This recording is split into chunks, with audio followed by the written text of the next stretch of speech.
There's a popular saying that goes, confidence is the most powerful thing that you can wear. When you feel good about your abilities, trust your own judgment, and accept who you are, you can be your happiest and healthiest self. But self-confidence is something we all can use a little help with. On the program today, we'll talk more about the impact it can have in our lives and practical as well as effective tips in order to boost someone's self-confidence. I'm Dr. Freddy Gomez, and welcome to Mental Health Talk on CNN Philippines.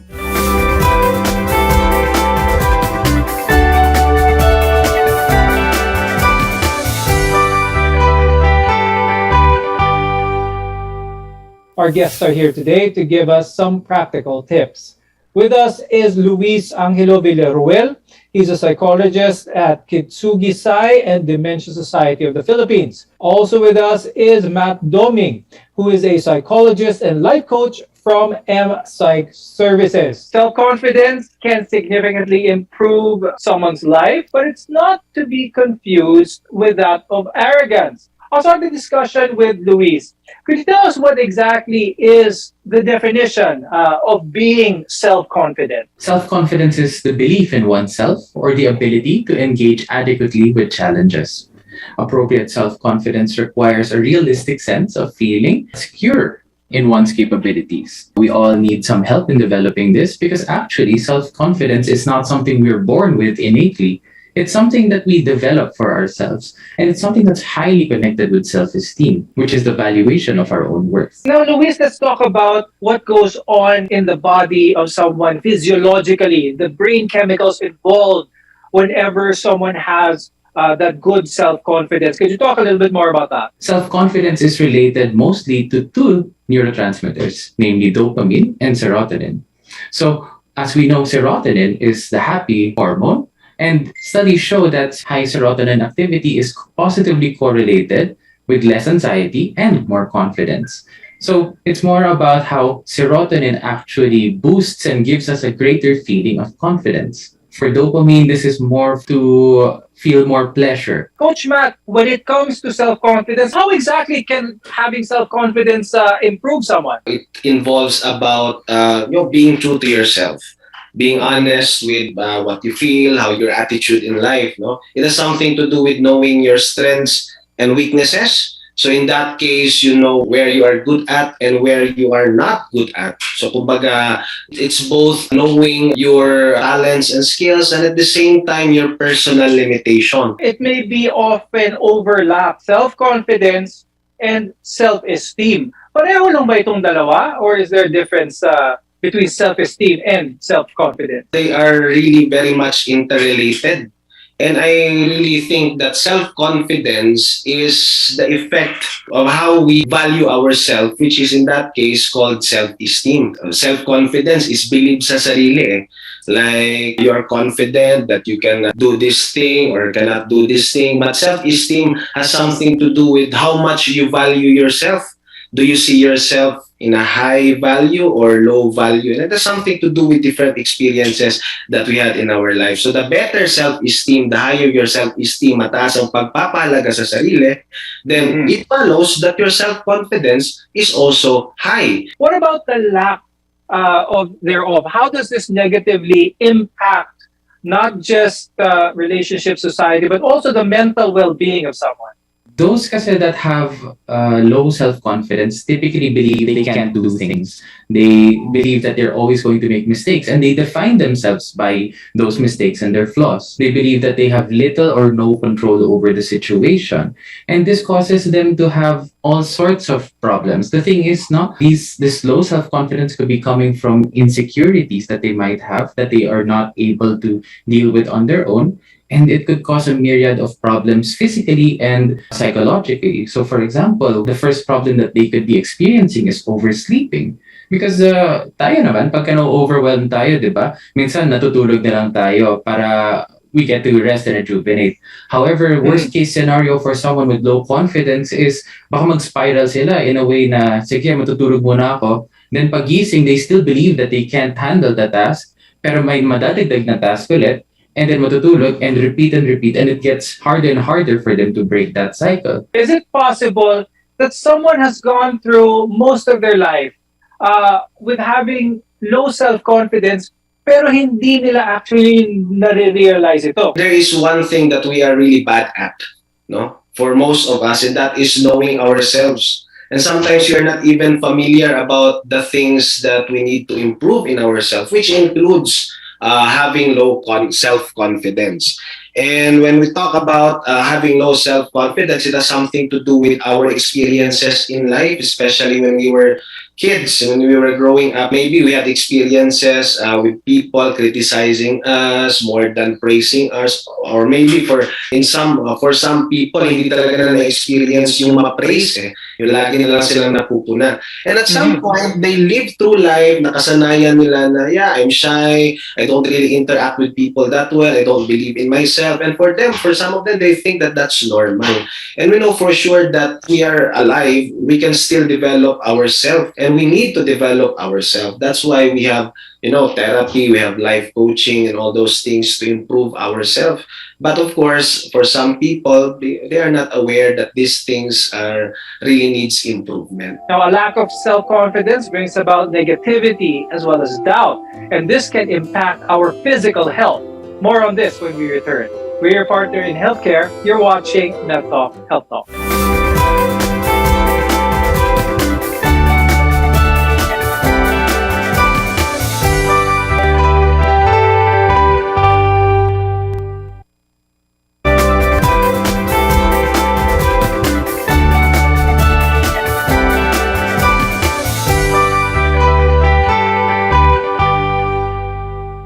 I'm Dr. Freddy Gomez, and welcome back to Med Talk Health Talk on CNN Philippines, where caring is our calling. Now, today we're talking about practical and effective ways to improve our self-confidence and why it's very important to do so. Now, many people do struggle with low self-confidence. Luis, when do we know that low self-confidence is a cause for concern? And what are some of the mental illnesses that may arise? It can go unnoticed to that person kasi because they've kind of built a life now, especially when you've reached adulthood na, you kind of developed all these coping mechanisms, all of these strategies to try to continue to live your life without necessarily dealing with those insecurities. So sometimes in relationships, it could come out, no? It could become a dependent nature because those with low self-confidence don't really value yung sa sarili nila, no? Low self-confidence and low self-esteem. They don't value their own worth. They don't value themselves. So they have to look for someone to attach to, and that could cause them to be dependent to that partner. No? Sometimes this also leads into the lack of self-care, no? Not establishing boundaries for oneself. Yung parating nag-yes lang ng yes dahil kasi natatakot sila na if they reject a friend or if they say no to someone, baka hindi na sila aayain ulit and they'll be left alone, which is what they don't want to be, no? Because they cannot, they have this difficulty of being alone. In our everyday life, we come across challenges and obstacles. And even if we take them on confidently, we may fail at those things. Now, failure is a part of life, but it can affect our mental state. Coach Matt, when it comes to dealing with failure, dealing with situations, how could we manage situations like this and still remain confident? If we remain realistic, mistakes and failures are part of success. And most likely, having true self-confidence, no? Ang sabi natin kanina, it's not just about knowing about your strengths. It's also knowing about your personal limitations. That human as we are not perfect. We are really bound to commit mistakes. And in order for us to really develop self-confidence, true self-confidence, we need to acknowledge those personal limitations. And ang pinakauna dyan is tanggapin natin na tao lang tayo, nagkakamali. What's your advice for people who are really having a hard time accepting failure? Not just failure, but rejection, for that matter, Coach Matt. It would be very extremely difficult for some, especially kapag merong mga social anxiety, no? Especially kapag merong mga mental disorders, that would really be very hard. And it's not just as easy as telling them, just tanggapin mo na yan at bumangon ka na, no? Just move on. And it's really hard. Sometimes it would be helpful to grieve on the process. Like, for example, you fail in a board exam. It's not easy, especially if your family is expecting too much of you. Sometimes you need to grieve, you need to cry over it. No, if you have a friend, if may mga kaibigan kang handang makinig sa'yo, tell them about how hurtful that experience was, no?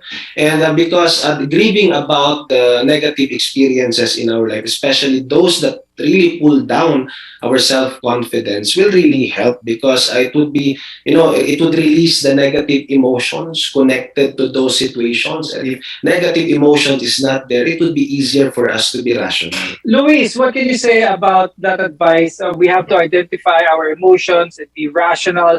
But what about those whenever they feel that trigger? Sort of, kumbaga, shut down ang pinag-usapan doon where all form of reason is lost. What kind of tips can you give the loved ones of people like that or even that person themselves? So whether that be family, that be friends, a significant other, basta social support niya, what they can mostly that they can only do at some points kasi is to continuously offer their support. Most of the time kasi nire-reject na ng tao outright. Siguro for the first few times, yung offering of the support, pero that constant presence kasi can be reassuring to the individual who's going through all of these things, no? Now, for the person themselves, when they start to feel like they're spiraling na out of control, ang suggestion talaga dyan is to try to do some grounding exercises. No? Grounding yourself in reality, grounding yourself in your senses, grounding yourself in realistic things. Kasi yun yung thing, pagka nagiging anxious ka na because you have low self-confidence or because you're spiraling out of control, you need something to anchor you down. So one thing that you can do is just write down whatever it is that you're thinking of, what you're feeling, and how you're acting at that moment. Another technique that they could do other than journaling, if they really feel like they're out of control,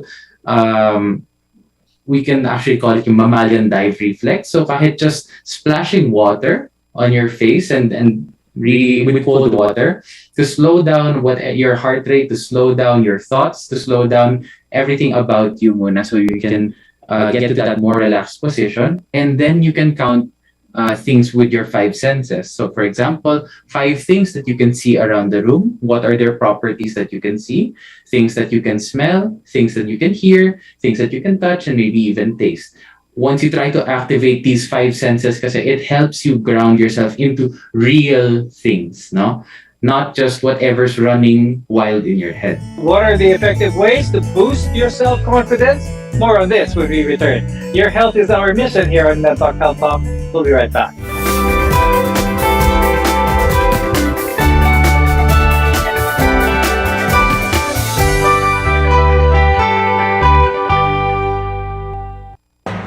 Ito ang RPN, Radio Philippines Network, DXKT 1071 sa inyong mga radyo, ang Radyo Ronda sa Davao.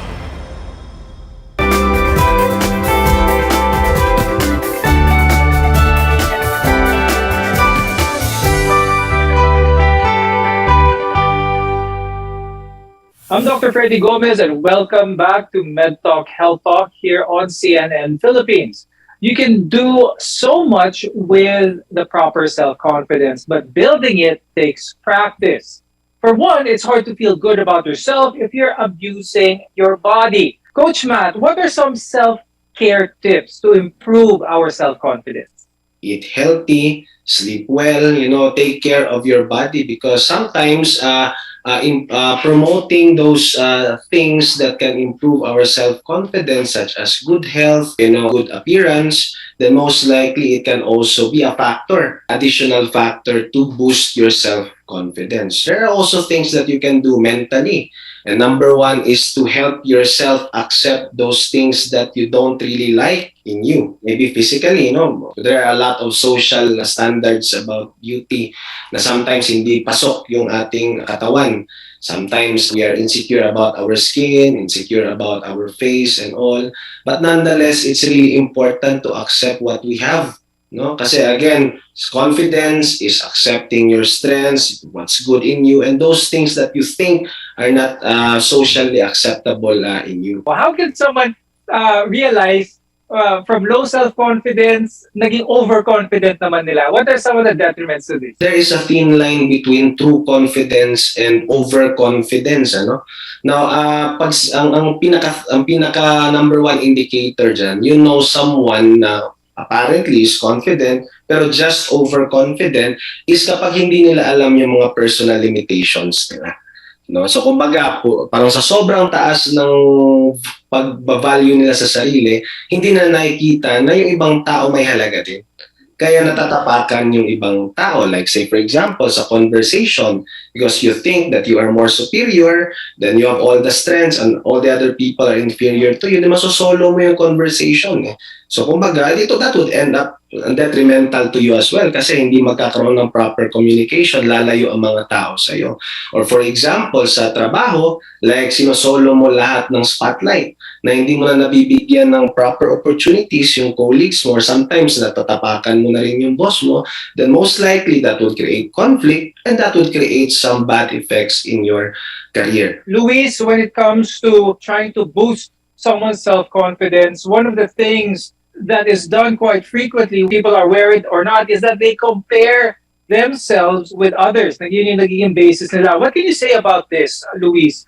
People comparing themselves with others. It actually stems from a sense of inferiority.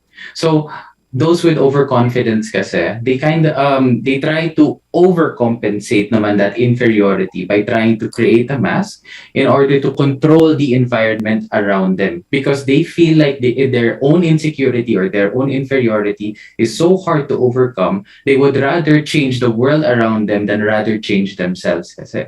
No? So, yun nga, it comes from a sense of superiority rather than success. We have what we call kasi striving for success and striving for superiority. And those with overconfidence, that's why they have this tendency to compare themselves to others because they cannot compare it to themselves, to their previous selves, because they don't really see themselves as a worthy standard to base themselves on, no? So, actually, in that sense kasi, both low self-confidence and overconfidence stem from the exact same thing, from that inferiority. And those with overconfidence kasi feel the need that they have to prove themselves kasi to themselves and to everyone else. Malaking factor ba that someone surround themselves with positive people? If we surround ourselves with people na supportive, at the same time nakikita yung tunay nating halaga, like you go into a working environment that your talent is being appreciated, like your family is seeing your potential, then that would really be a great factor na magbuboost ng self-confidence mo. Pero of course, kailangan din maging realistic sometimes. No? So supporting the person's talent and abilities only if deserved naman talaga niya. No? Kasi kapag sinosobrahan din natin ang pagpipraise na hindi natin pinapakita yung personal limitations ng tao, doon papasok yung tinatawag nating overconfidence na pinag-uusapan natin. No? Kaya ang advice ko sa iba, no? This is my advice to some of my clients during therapy, na why not try to change your environment? Just try to change and maybe let's see if there is an effect. Kasi sometimes getting out from that environment na nag-pull down ng self-confidence mo in the first place might really help because the environment again is a significant factor. Thank you very much, psychologist Luis Villaruel and life coach Matt Doming for being with us today. We appreciate your time and your insights very much. I'm Dr. Freddy Gomez and we'll see you again next time.